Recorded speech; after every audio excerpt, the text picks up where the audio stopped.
जोहार, जय मूल निवासी। मैं रविंद्र राणे, आप देख रहे हैं MN TV। वे बुद्धा के समतावादी भूमि में जन्मे थे। वे भारत के लेनिन जगदेव बाबू कुशवाहा के बिहार के थे। वे पिछड़ों को संगठनात्मक रूप से जोड़ने वाले RL चंदापुरी के बिहार के ही थे।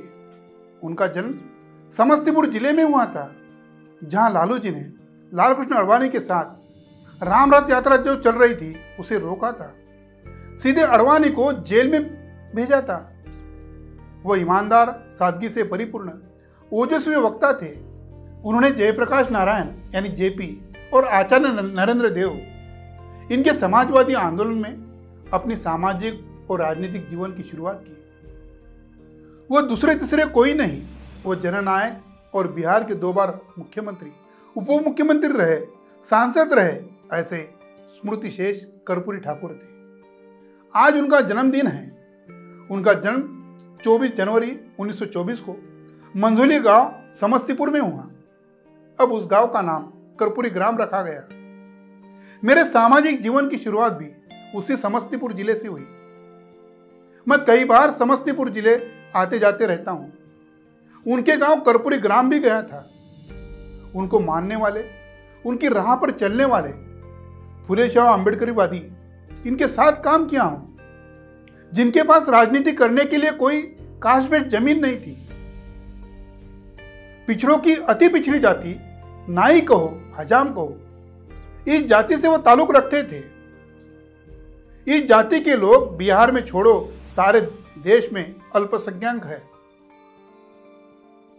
उनके परिवार का कोई सदस्य उनके पहले ग्राम पंचायत का सदस्य भी नहीं बना होगा। वो राज्य के मुख्यमंत्री, सांसद बने थे।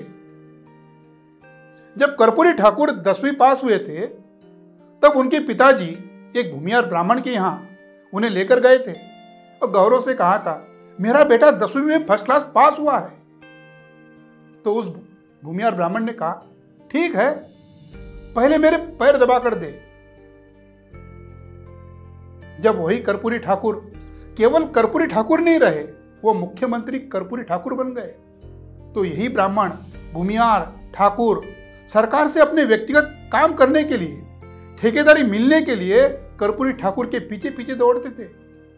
जिनके पास कोई धन संपदा नहीं थी, जात, परिवारवाद, संपत्ति आज की राजनीति के महत्वपूर्ण पहलू थे, और है वह उनके पास कुछ भी नहीं था। राजनीति में परिवारवाद के खिलाफ थे कर्पूरी ठाकुर।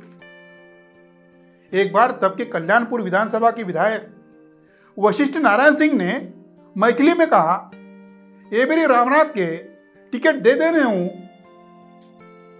इस पर काफी तेज आवाज में कर्पूरी ठाकुर ने कहा, क्या बात कहते हैं, रामनाथ को टिकट क्यों दे? वशिष्ठ बोले, क्या कमी है, इमरजेंसी में एक्टिव रहा, लोहिया जी ने सदस्य बनाया, सिर्फ इस बात को लेकर टिकट ना दे कि वो आपका बेटा है। कर्पूरी ठाकुर 2 मिनट आंखें मूंद कर बैठे रहे, फिर आंखें खोली और कहा, ठीक है, युवाओं को आगे आने चाहिए, मैं नहीं लड़ूंगा, रामनाथ को लड़वा लीजिए। अगर मैं नहीं लड़ूंगा तो रामनाथ नहीं लड़ेगा। आज जो लोग स्वयं को समाजवादी नेता कहते हैं, उन्होंने कर्पूरी ठाकुर जी का इस समाजवाद का यह आईना देखना चाहिए। कर्पूरी ठाकुर पिछड़े वर्ग के थे, इसका उन्होंने कभी मार्केटिंग नहीं किया। नहीं तो हमारे देश के महान प्रधान सेवक नरेंद्र मोदी 2014 के चुनाव के पहले कहते थे, मैं पिछड़ा हूं, पिछड़ा होना का कोई गुनाह है, पिछड़ों के वोट ले लिया। मोदी जी ने पिछड़ों के लिए उनकी पूर्ण बहुमत की सरकार में पिछले 7 साल में 1 रुपए का बजट नहीं दिया।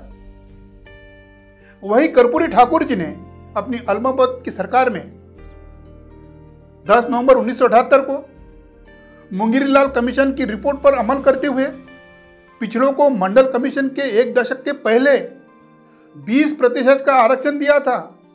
यह भी आरक्षण न्यायपूर्वक वर्गीकरण देते हुए दिया। 8% कुर्मी, अहिर, कुशवाहा, तेली, कानू बनियों को दिया। बाकी हिंदू मुसलमानों की जो अति पिछड़ी जातियां हैं उनको 12% आरक्षण दिया। 3% गरीब सवर्णों को दिया और सभी वर्गों की महिलाओं को 3% दिया। अपने मुख्यमंत्री पद पर होने पर 17,000 बेरोजगार युवाओं को नौकरी देने का फैसला लिया। तो शिक्षा और नौकरियों में मक्तेदारी निर्माण करने वाले इन जनेऊधारी ब्राह्मणों के, भूमिहारों के, ठाकुरों के दिमाग में मानो भूकंप सा आ गया। उनके पैरों तले जमीन खिसकने लगी थी। उन्हें जाति सूचक उनकी मां बेटियों पर गाली गलौज करते थे, वैसे नारे देते थे। 1952 को जब पहली बार विधायक बन गए थे, भूमिहीनों के लिए सीलिंग का कानून, यानी बिहार के शब्दों में कहा जाए चकबंदी का कानून लागू करने के लिए प्रयास किया। जो समाजवादी नेता लालू हो, नीतीश कुमार हो, उन्होंने आज तक कभी इस चकबंदी के कानून पर बात नहीं की। बिहार में आज भी ब्राह्मण भूमिहार ठाकुरों ने हजारों बीघा जमीन पर कब्जा बनाए रखा है। बिहार में नहीं, मुलायम सिंह, बिजू पटनायक, देवेगौड़ा, शरद यादव, इन समाजवादी नेताओं ने ये समाजवाद कभी भी प्रैक्टिकली नहीं रखा। देश में भूमिहीनों के लिए भूमि आवंटन का थोड़ा बहुत काम पश्चिम बंगाल में हुआ, वहां पे कम्युनिस्टों की सरकार थी। अपने राजनीतिक जीवन में कल्याणकारी राज्य निर्माण करने के लिए उस निश्चय पर जीवन भर अडिग रहे। पहले आरएसएस जनसंघ देश तोड़ने की विचारधारा है ऐसा विरोध करते थे। 1977 में जनसंघ के साथ समझौता करने पर मुख्यमंत्री बने। उनके लिए वो राजनीतिक अवसर था। संघीयों को भी गठबंधन करते हुए अपनी जहरीली विचारधारा प्रचार प्रसार करने का मौका मिला था। समाजवादी विचारधारा के लोगों ने अपनी राजनीतिक महत्वाकांक्षा पूरी करने के लिए देश भर ऐसा ही काम किया है। पहले जनसंघ को साथ लिया, अभी भाजपा को साथ ले रहे हैं। उन्होंने अपने पैरों पे कुल्हाड़ी मार दिया है। पिछले कई लोकसभा विधानसभा चुनाव में उनके जहर का असर सारा देश देख रहा है। 5 मार्च 1979 को एक नेपाली अध्यापिका प्रेमलता राय ने कर्पूरी ठाकुर पर बलात्कार का आरोप लगाया था। उनके राजनीतिक जीवन को खत्म करने का वो ब्राह्मणों द्वारा षड्यंत्र रचा गया था। बाद में कर्पूरी ठाकुर को कोर्ट ने निर्दोष घोषित कर दिया था। तब तक मानो गंगा में बाढ़ आ गई और उस बाढ़ में उनका राजनीतिक जीवन अस्त-व्यस्त बहना शुरू हो गया। आज के दिन कर्पूरी ठाकुर पर दावेदारी पेश करने के लिए बिहार में आरजेडी, जेडीयू, भाजपा जन्म जयंती समारोह मना रहे हैं। नीतीश कुमार ने कर्पूरी ठाकुर के बेटे रामनाथ ठाकुर को जेडीयू का राज्यसभा सांसद बनाया, हमने खूंटे से बांध के रखा है। इसमें सबसे बड़ा हास्यास्पद यह है, आरक्षण की विरोधी, निजीकरण में आरक्षण पूर्णतः खत्म करने वाले, पूंजीवादी व्यवस्था के हाथ में देश की जमीन देने की इच्छा रखने वाले भाजपा को कर्पूरी ठाकुर की याद आ गई। जिस कर्पूरी ठाकुर ने पिछड़ों को आरक्षण दिया, भूमिहीनों को जमीन देने का प्रयास किया, उनकी याद आ गई। कांग्रेस ने मगर कर्पूरी ठाकुर को जन्म जयंती समारोह से स्वयं को दूर रखा। कर्पूरी ठाकुर जी के बदौलत पहली बार कांग्रेस को बिहार से सत्ता से दूर रखने का काम हुआ था। आरजेडी सुप्रीमो तत्कालीन लोकदल नेता लालू प्रसाद यादव उनके राजनीतिक शुरुआत में इसी कर्पूरी ठाकुर को कपटी ठाकुर कहते थे। यादव विधायकों की संख्या ज्यादा होने के कारण कर्पूरी जी का विरोध करते थे।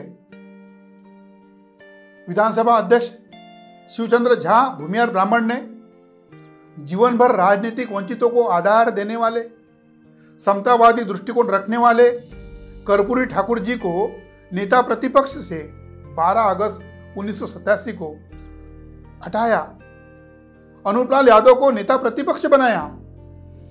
तब उनका राजनीतिक जीवन लगभग खत्म होते गया।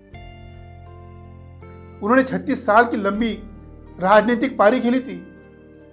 शब्दों पर कठोर नियंत्रण, ओजस्वी, आडंबर रहित, उत्साहवर्धक वाणी को 17 फरवरी 1988 को पूर्ण विराम लग गया। उनको हार्ट अटैक आया, उसी में उनका निर्वाण हो गया। एक और मूल निवासी बहुजन समाज का महापुरुष शांत हो गया। कर्पूरी ठाकुर कहते थे, हक चाहे तो लड़ना सीखो, कदम कदम पर अड़ना सीखो, जीना हो तो मरना सीखो। धन्यवाद।